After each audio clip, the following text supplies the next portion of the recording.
Question number 13 करते हैं. On the same side of a tower two objects are located.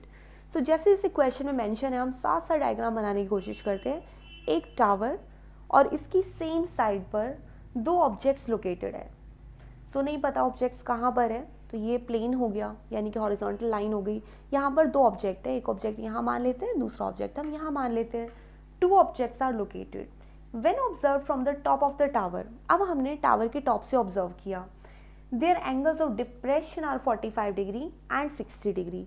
तो angle of depression कहाँ बनता है, जब हम टावर के टॉप से नीचे व्यू करेंगे तो एंगल ऑफ डिप्रेशन बनेगा. तो भी हमें जो एंगल्स लेने हैं, लेने तो हमें यही है जो बेस के साथ एंगल्स बन रहे हैं. एक एंगल बन रहा है 45 डिग्री का और एक बन रहा है 60 डिग्री का.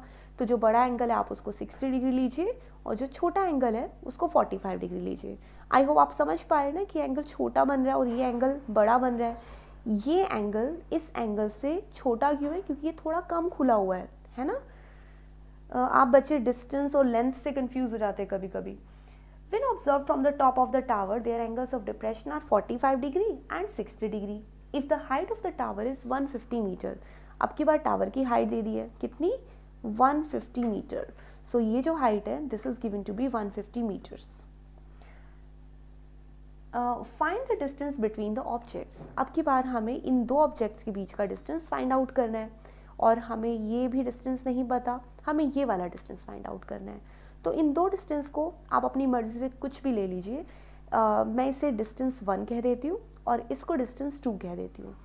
आप चाहें तो इन पॉइंट को x और y भी ले सकते हैं, ठीक है, जैसे आपको अच्छा लगे. आप एक्स वाई लीजिए या डिस्टेंस 1 और डिस्टेंस 2 लीजिए. और फाइंड आउट हमें करना है डिस्टेंस 2. डिस्टेंस 1 हमें फाइंड आउट नहीं करना, बट ये हमें हेल्प करेगा पूरी ट्राइंगल को अंडरस्टैंड करने में. पहले जितने क्वेश्चंस हमने किए उन हर क्वेश्चंस की तरह यहाँ पर भी दो ट्राइंगल बनी. दोनों ट्राइंगल सेपरेट करते हैं. एक ये ट्राइंगल जिसमें डिस्टेंस 1 यहाँ पर है और 150 मीटर का टावर का जो हाइट है, टावर की हाइट वो गिवन है, ठीक है. और एंगल जो बन रहा है वो 60 डिग्री का बन रहा है, ये वाले ट्राइंगल. क्लियर. और दूसरी ट्राइंगल के अंदर उसको भी समझते हैं वो कैसे बनी है. उसमें ये पूरा का पूरा जो बेस है ये d1 प्लस d2 है. d1 प्लस d2 आप x प्लस वाई भी कह सकते हैं. और टावर की हाइट कितनी है, 150 मीटर. क्लियर. अब एंगल जो है वो बन रहा है 45 डिग्री का. सो अब करना क्या होगा, आप ही मुझे बताइए कि ऐसे क्वेश्चंस में हम अभी तक क्या कर रहे हैं. एग्जैक्टली हम इनके अंदर जो रेशियो है वो लेते हैं perpendicular upon base. Perpendicular upon base यानी कि टेंजेंट लगाते हैं. तो दोनों ट्रायंगल के अंदर हम टेंजेंट लगाने जा रहे हैं. यहाँ पर हुआ टेंजेंट 60 डिग्री और यहाँ पर हुआ टेंजेंट 45 डिग्री. इस ट्रायंगल में टेंजेंट 60 डिग्री का मतलब परपेंडिकुलर अपॉन बेस यानी कि 150 अपॉन डिस्टेंस 1 को सेपरेट कर देते हैं.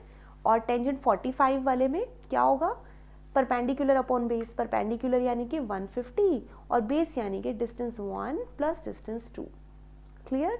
टेंजेंट 60 की वैल्यू याद हो चुकी है ना, यस, √3 इक्वल्स 150 और डिस्टेंस 1 जो यहाँ पर है हम इसको मल्टीप्लाई कर देते हैं यहाँ. तो ये हो गया d1 और √3 इक्वल्स, या एक काम करते हैं यहाँ से डिस्टेंस 1 की वैल्यू ऑब्टेन कर लेते हैं जिसको हम दूसरे वाले में पुट कर देंगे. ये भी कर सकते हैं ना. तो मैं इसे d1 की वैल्यू निकालने के लिए 150 अपॉन √3 कर देती हूँ. कर सकते हैं ना हम ऐसा, √3 नीचे और d1 ऊपर. तो एक d1 यानी डिस्टेंस 1 की वैल्यू हमें यहाँ पर मिल गई.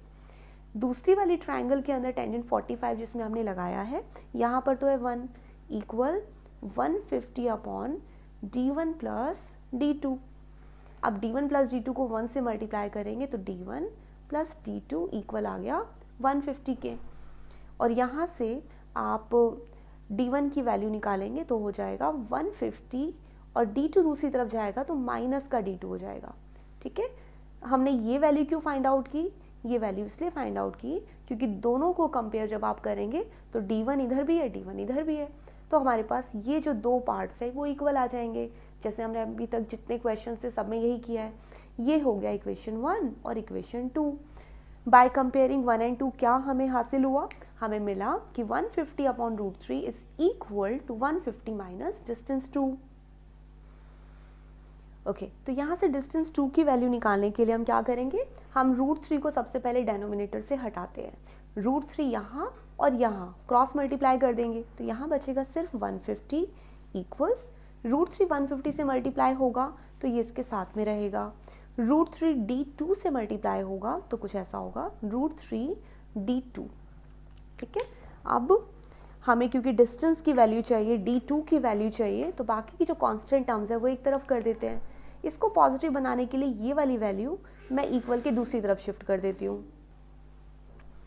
सो यहाँ पर जाने पर ये वैल्यू हो गई √3 D2 इक्वल, ये 150 मैं इक्वल के इस तरफ ले आती हूँ तो यहाँ पर ऑलरेडी है क्या 150 √3 और माइनस 150।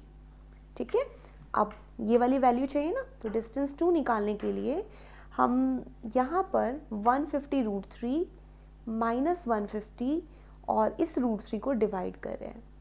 आप चाहें तो √3 की वैल्यू यहीं पुट करके आंसर निकालिए, या एक और तरीका है कि थोड़ा रैशनलाइज कर लीजिए तो वैल्यूज़ निकालना थोड़ा इजी हो जाएगा, है ना। तो आप इसमें √3 की वैल्यू पुट करके रखना चाहें तो वैसे मल्टीप्लाई कर लीजिए, या फिर मैं अपने तरीके से करती हूँ विच इज़ √3 को रैशनलाइज कर लेती हूँ तो यहाँ हो जाएगा 150 √3 माइनस 150। अब ये जो √3 है रैशनलाइज करने पर क्या होगा, यहाँ भी आएगा, यहाँ भी आएगा और यहाँ भी आएगा।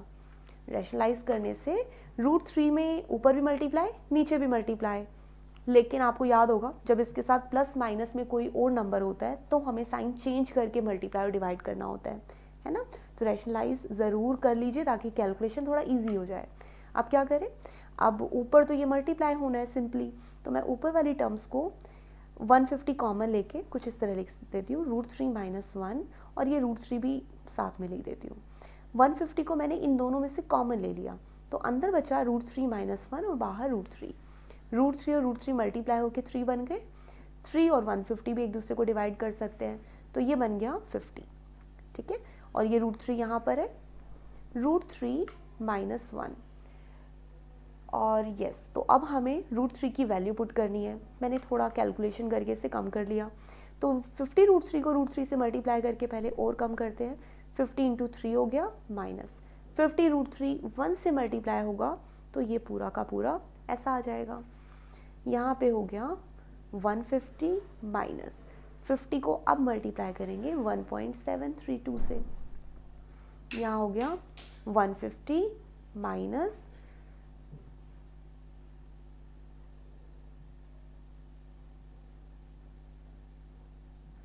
861 नहीं 866 पॉइंट और यहाँ 3 डेसिमल प्लेस यानी कि यहाँ पर पॉइंट आ गया, तो जब आप माइनस करेंगे तो वैल्यू बची 63.4, yes 63.4 metre which is the answer.